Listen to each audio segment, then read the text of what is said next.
করেছিলেন। হাদিসে তাকে অত্যন্ত সুদর্শন বলে বর্ণনা করা হয়েছে। ছোটবেলা থেকেই ভীষণ সুদর্শন ও জ্ঞানের অধিকারী ছিলেন ইউসুফ আলাইসাল্লাম। তাই বাবা ইয়াকুব আলাইসাল্লামেরও তিনি প্রিয় পুত্র ছিলেন। ছোটবেলা থেকেই নানা অলৌকিক ঘটনার মধ্য দিয়ে তিনি একসময় সমগ্র মিশরের গভর্নর হন। অথচ প্রথম জীবনে কেনানের একটি ক্ষুদ্র কুঠুরিতে জীবন কাটাতে হতো তাকে। এমনকি তার ভাইয়েরা ষড়যন্ত্র করে তাকে গভীর কূপে নিক্ষেপ করে।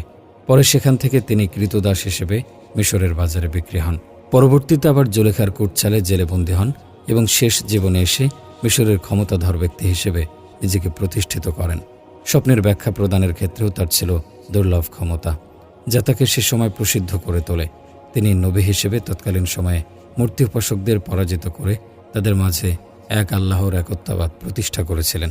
পবিত্র কোরআনে সূরা ইউসুফের ৮ থেকে ১৮ নম্বর আয়াতের বর্ণনা থেকে জানা যায় যে ইয়াকুব আলাইহিসসালামের কাছে তার ১২ জন পুত্রের মধ্যে